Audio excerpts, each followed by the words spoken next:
ಸಾರ್ದೀಸಿನಲ್ಲಿರುವ ಸಾರ್ದೀಸಿನಲ್ಲಿರುವ ಸಭೆಯ ದೂತನಿಗೆ ಬರೆ, ಸಭೆಯ ದೂತನಿಗೆ ಬರೆ, ದೇವರ 7 ಆತ್ಮಗಳು, ದೇವರ 7 ಆತ್ಮಗಳು, 7 ನಕ್ಷತ್ರಗಳು, 7 ನಕ್ಷತ್ರಗಳು, ಉಳ್ಳಾತನು ಹೇಳುವುದೇನೆಂದರೆ, ಉಳ್ಳಾತನು ಹೇಳುವುದೇನೆಂದರೆ, ನಿನ್ನ ಕೃತ್ಯಗಳನ್ನ ಬಲ್ಲೆನು. ನಮ್ಮ ಕೃತ್ಯಗಳನ್ನ ಬಲ್ಲನು. ಸಾಕು. ಕಳೆದ ವಾರ ನಾವು ಯಾವ ವಿಷಯ ಮಾತಾಡಿದ್ರೆ ಯಾರಿಗಾರು ಜಾಸ ಆಯ್ತಾ? ಜಾಸ ಇಟ್ಕೊಂಡ್ರಿಗೋಸ್ಕರ ದೇವರಿಗೆ ಸ್ತೋತ್ರ. ಎಲ್ಲರೂ ಜಾಸ ಇಟ್ಕೊಳ್ರಿ.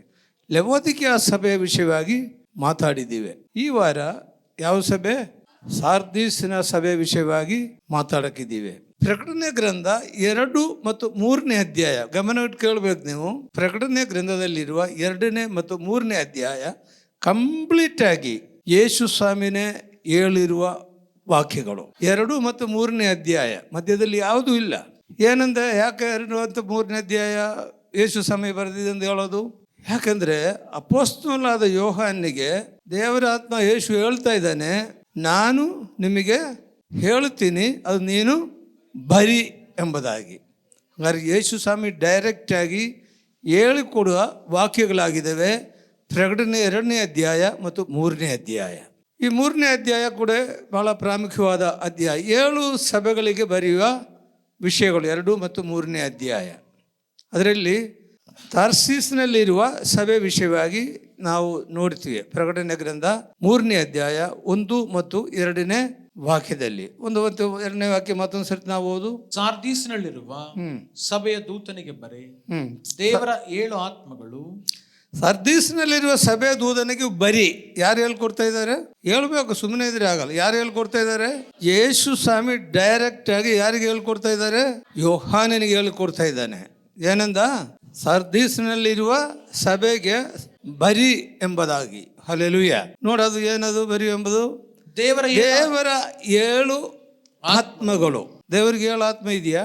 7 ಆತ್ಮ ಇದೆಯಾ? 1 ಆತ್ಮ ಇದೆಯಾ? ಇಲ್ಲಾಂದ್ರೆ 7 ಅಲ್ಲ ಇಲ್ಲಿ ಇಲ್ವಾ? ದೇವರ 7 ಆತ್ಮಗಳು. ಏನು 7 ಆತ್ಮಗಳಂದ್ರೆ ಏನು? ನಾನು ಒಂದ್ಸರ್ತಿ ಇಲ್ಲಿ ಅದ್ರ ವಿಷಯವಾಗಿ ಮಾತಾಡಿದ್ದೀವಿ. ಎಷ್ಟು ಜನ ಗಮನ ಇಟ್ಕೊಂಡ್ರೂ ಗೊತ್ತಿಲ್ಲ. 7 ಆತ್ಮಗಳು ಅಂದ್ರೆ ಏನು? ಅದನ್ನು ನಾವು ಯೆಶಾಯನ ಬರೆದ ಗ್ರಂಥ 11ನೇ ಅಧ್ಯಾಯ 2ನೇ ವಾಕ್ಯ ನೋಡು. ಯೆಶಾಯನ ಬರೆದ ಗ್ರಂಥ. ಅಂಕುರದ ಮೇಲೆ ಜ್ಞಾನ ವಿವೇಕದಾಯಕ ಆತ್ಮ, ಜ್ಞಾನ ವಿವೇಕದಾಯಕದ ಆತ್ಮ, ಆಲೋಚನಾ ಪರಾಕ್ರಮಗಳು ಹುಟ್ಟಿಸುವ ಆತ್ಮ, ತಿಳುವಳಿಕೆಯನ್ನು ಯೆಹೋವನ ಭಯವನ್ನು ಉಂಟು ಮಾಡುವ ಆತ್ಮ, ಯೆಹೋವನ ಭಯವನ್ನು ಉಂಟು ಮಾಡುವ ಆತ್ಮ. ಅಂತೂ ಯೆಹೋವನ ಆತ್ಮವೇ ನೆಲೆಗೊಂಡಿರುವುದು. ಯೆಹೋವನ ಆತ್ಮವೇ ನೆಲೆಗೊಂಡಿರುವುದು. ಆತ್ಮ ಅಂದ್ರೆ ಏನು? ಎಷ್ಟು ಆತ್ಮಗಳಿದ್ದಾವೆ? 7 ಆತ್ಮಗಳಂತ ನಾವಿಲ್ಲಿ ನೋಡಿದ್ದೀವಿ ಇಲ್ವಾ? ಎಂತೆಂಥ ಆತ್ಮಗಳು? ಅದರಲ್ಲಿ ಏನೇನು ಬರೆದಿದ್ದಾರೆ? ಜ್ಞಾನ ಮತ್ತು ವಿವೇಕದ ಆತ್ಮ. ಜ್ಞಾನ ಇದ್ದಾವೆ, ಅನೇಕರಿಗೆ ವಿವೇಕ ಇಲ್ಲ. ಎಲ್ಲರೂ ಚೆನ್ನಾಗಿ ಓದಿರ್ತಾರೆ, ಚೆನ್ನಾಗಿ ಎಜುಕೇಷನು MA MD ಎಲ್ಲ ಓದಿರ್ತಾರೆ, ಆದರೆ ಏನಿರಲ್ಲ? ವಿವೇಕ ಇರಲ್ಲ. ವಿವೇಕ ಎಲ್ಲಿಂದ ಸಿಕ್ಕುತ್ತೆ?